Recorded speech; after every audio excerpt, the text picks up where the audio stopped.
Margaret Thompson never imagined she would end up in a nursing home. For most of her life, she pictured her final years the way many people do, surrounded by family, sitting in the same home she'd lived in for decades, with the smell of her garden roses drifting through the windows and a lifetime of memories resting softly around her. But life, she would often say with a gentle sigh, has its own ideas. The day she arrived at Rosewood Haven, she felt more like a visitor than a resident. She held her handbag tightly on her lap, the same way she used to hold it on bus rides into the city when she was young. Only now, her hands were thinner, her knuckles more prominent, and the veins a map of a lifetime lived under someone else's shadow. Inside that handbag were a few things she thought she couldn't leave behind. A photo of her children when they were little, a set of house keys she would never use again, and her wedding ring tucked away in a small velvet pouch, not worn, not displayed, just kept. As she sat in her new room, she looked around at the plain walls, the simple furniture, the stillness. The stillness was what struck her most. For 60 years, her life had been noisy, not the good kind of noise, like laughter or music, but the unsettling kind.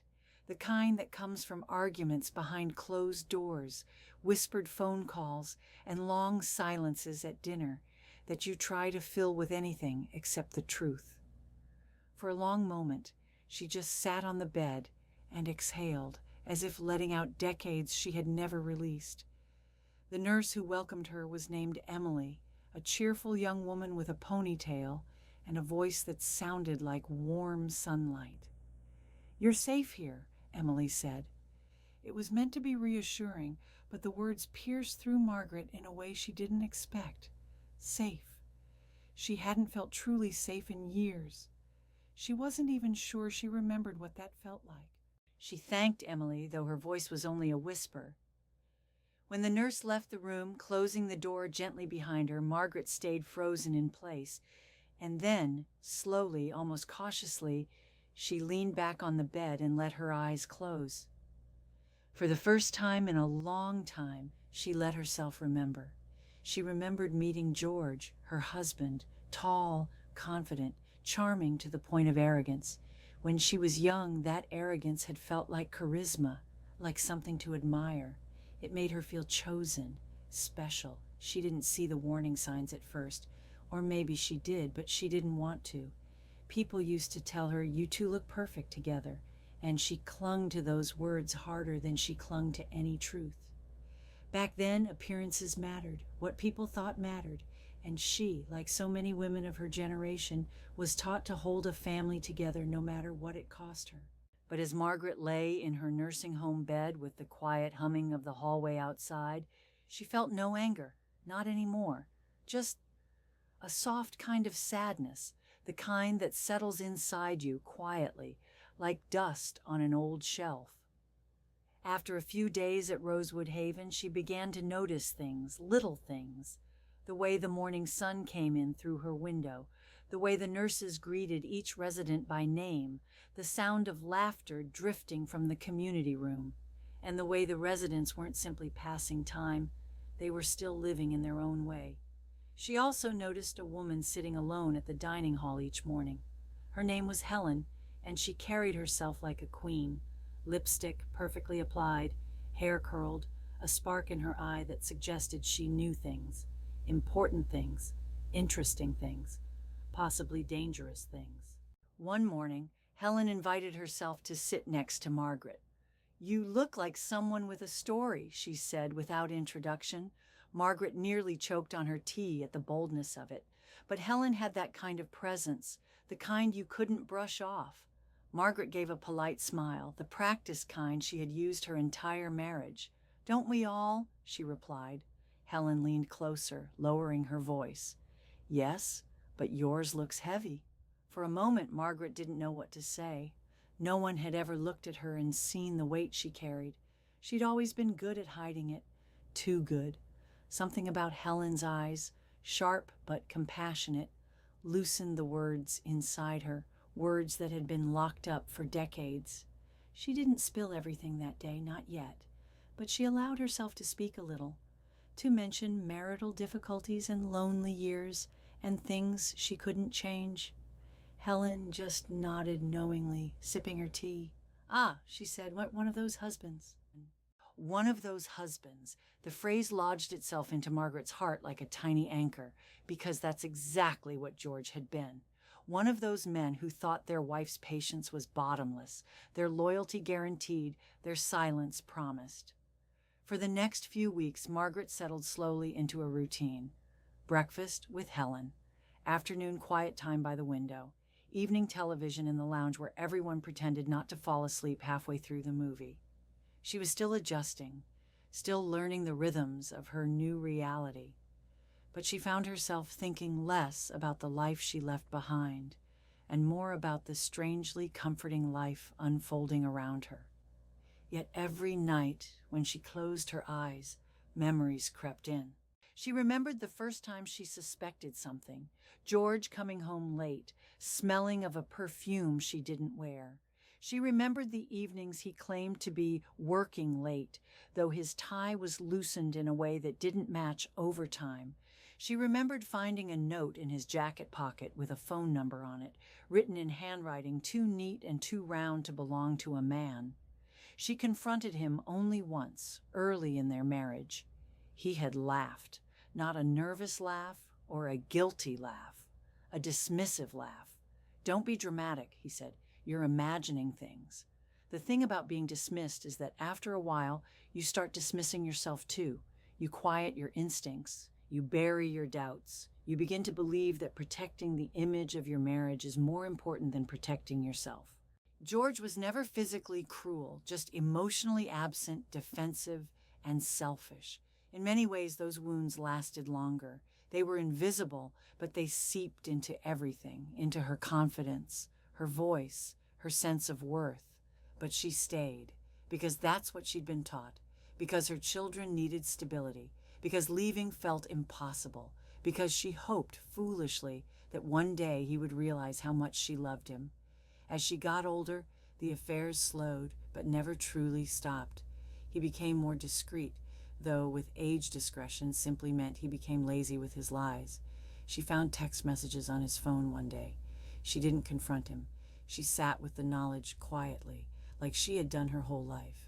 Then came the day she couldn't ignore it anymore. She was in her 70s by then. Older, yes, but stronger in a way she wasn't when she was 20. She found a receipt for a hotel room booked on their anniversary. That was how she found herself standing in their living room, holding the receipt in her shaking hands, asking George, calmly, almost too calmly, how many more times? He stared at her with irritation, not guilt. "At our age," he said, "does it really matter?" That sentence echoed in her for months, maybe years. It was the final betrayal, not the act, but the indifference. Margaret didn't scream, she didn't cry.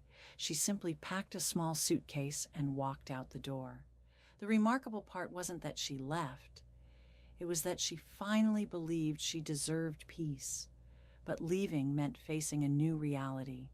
Her health was declining. Her house was too big. Her children had their own busy lives. And so, after long discussions and many tears, she made the decision to move into Rosewood Haven. At first, she felt like she'd been abandoned, like life had tossed her into a place where old memories came to rest. But slowly, she discovered something unexpected. The nursing home was not an ending.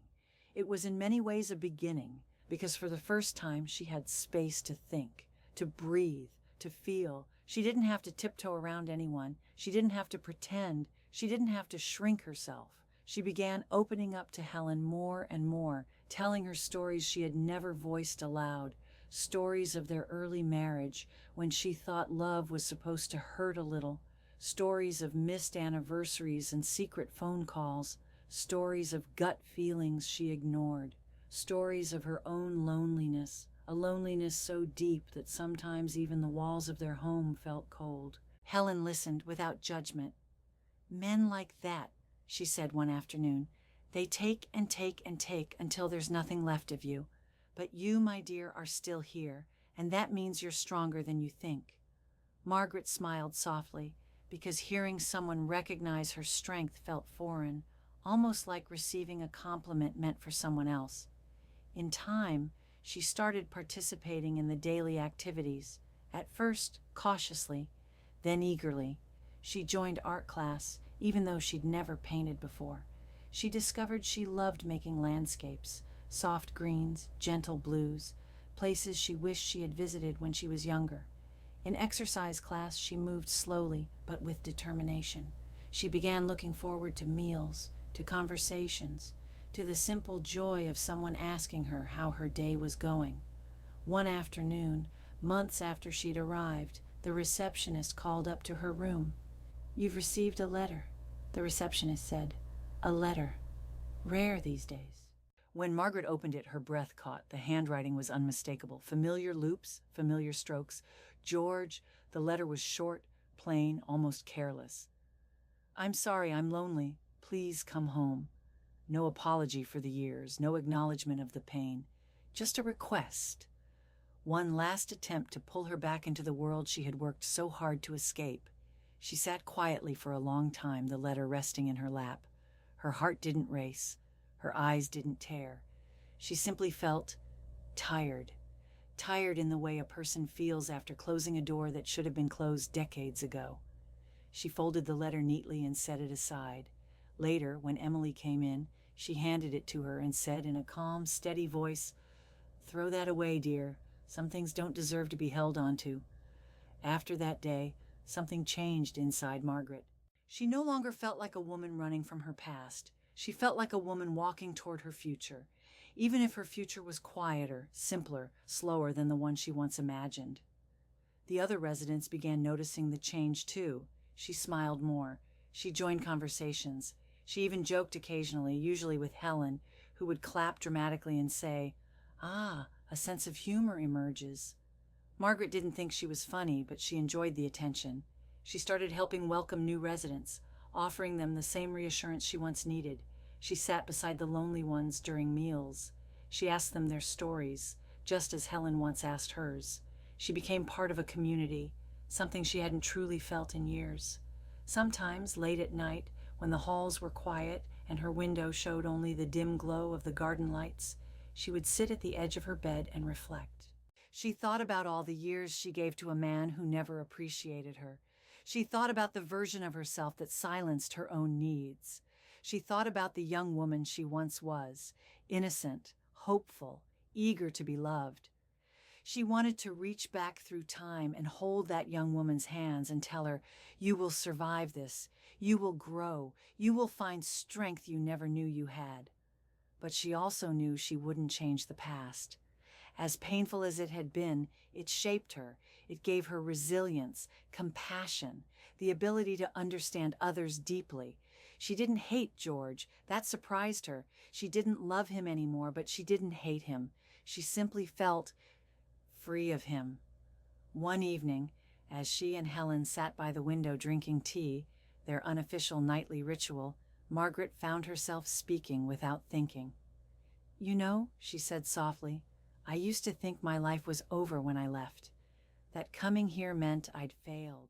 Helen took a slow sip, then tapped Margaret's hand affectionately.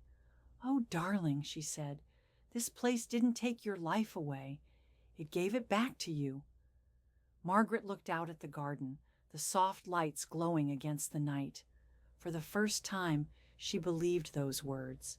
She had spent decades caring for others, worrying about keeping her marriage together, carrying burdens alone. And now, in her 80s, she had finally become her own priority. She began to cherish the small things, the gentle clatter of dishes at breakfast, the warm greetings from the staff, the colorful paintings she created in art class, the afternoon breeze that drifted through the courtyard. She even started wearing her jewelry again, not because someone approved or disapproved, but simply because she liked how it made her feel. She no longer wore her wedding ring. Instead, she placed it at the bottom of her handbag in that velvet pouch, where it became nothing more than a symbol of a life she had outgrown. One night, while everyone else slept, she walked quietly to the common room and sat on the sofa, The glow from the television illuminated the room faintly. She stared at her reflection in the dark screen, older, yes, but not broken, not defeated, and she whispered to herself, "I thought I had lost everything, but I found myself." She had never said anything like that before, not even in her youth, not even in her marriage. But the truth of it settled inside her, warm and steady. As the days passed, the seasons changed. Spring brought the scent of jasmine through the courtyard. Summer brought warm evenings filled with laughter from visiting families. Autumn painted the trees in shades of gold and amber, and winter wrapped the home in a quiet that Margaret found comforting rather than lonely. And through all the seasons, Margaret kept growing, not in the way young people grow, fast and wildly, but in the way old souls grow, slowly, gently, with purpose. Her friendship with Helen deepened. They shared secrets, memories, and dreams. Helen confided that she too had lived through a difficult marriage, not with a cheating husband, but with one who had been cold and dismissive. "We all carry something," Helen said one morning, "but we don't have to carry it forever." Margaret found comfort in that. She also became closer to the staff. Emily, the young nurse who had first welcomed her, often stopped by just to chat. Margaret would offer bits of wisdom she had collected over the years, the kind no book could teach. Emily, in return, brought youthful energy into Margaret's room, filling it with stories and laughter. One afternoon, Emily asked gently, "Do you ever miss him?" It took Margaret a long moment to answer. "I miss," she said softly, "the version of him I thought I had, the life I believed we were building. But the real him? No, I don't miss that." Emily nodded, understanding. "You're brave," she said. Margaret smiled at the compliment, not because she believed it then, but because she wanted to. Over time, she began to see her own bravery more clearly. The courage it took to endure what she endured, the strength it took to leave, the resilience it took to rebuild her life at an age where many people feel their story is already written. But Margaret learned that her story wasn't over, not even close. She realized that life doesn't end when circumstances change. It doesn't end when you leave a home or a marriage or a chapter behind. Life continues as long as you're willing to keep turning the pages, and so she kept turning them. She learned new things, how to paint, how to meditate, how to embrace stillness. She discovered new friends, new joys, new hobbies.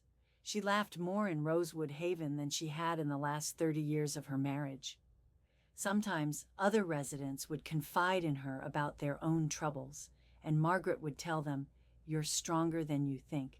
If I survived my past, you can survive yours." She didn't say it dramatically. She said it with the quiet certainty of someone who had lived through storms and finally found calm waters. In her 8th month at Rosewood Haven, she participated in the annual talent show. She recited a poem she had written herself, a poem about finding freedom late in life, a poem about reclaiming your voice after years of silence. When she finished, the room erupted into applause. Some residents even wiped away tears. Margaret didn't expect praise. She simply felt proud, proud of her words, proud of her journey, proud of herself. That night, she placed the poem in her bedside drawer, feeling a sense of contentment she hadn't felt in decades. The nursing home, she realized, wasn't a place she had been forced into. It was a place she had been guided toward, a sanctuary, a refuge, a second chance. In the quiet moments, she thought about George. She wondered if he regretted anything, if he ever looked back on their years together with clarity, if he ever understood what he had lost, not just her presence, but her loyalty, her patience, her love. She would never know, but she also knew that she didn't need to know. His remorse was not hers to carry. One day while walking through the garden with Helen, she paused beside a bench. "Funny," Margaret said, "how life can be so cruel for so long, and then suddenly it offers you peace." Helen looked at her with warm eyes. "Peace comes," she said, "when you finally let go of the things that were never meant for you." Margaret took a deep breath of the garden air. and for the first time she felt truly free of her past, free of her pain, free of her marriage. And she realized something. She hadn't simply survived. She had finally learned to live, not for her husband, not for her children, not for society, but for herself. She learned to claim joy, not borrow it, to seek companionship, not approval, to build friendships, not facades, to say, "I deserve more," without apology. As the days turned into months, she became a beloved presence in Rosewood Haven. Residents sought her wisdom, staff adored her, visitors felt comfort in her kindness. She wasn't just another resident, she was a quiet anchor in a place that often needed grounding. One evening, long after the halls had settled into their nightly hush, Margaret sat by her window with a cup of tea. The moon cast a soft glow across her room. She thought about the young woman she once was, the one who believed she needed someone else to define her, and she smiled, because that woman, through all her mistakes and heartbreaks, had led her here, to a place of strength, a place of peace. She whispered into the stillness, "I'm finally home." Not in the house she left behind, not in the marriage she endured, not in the life she once clung to, but in herself. Margaret closed her eyes, letting the warmth of the tea and the quiet of the night wrap around her like a soft blanket. She didn't feel alone. She didn't feel abandoned. She felt whole, and for the first time, in a lifetime full of pretending, she felt truly, deeply, beautifully free.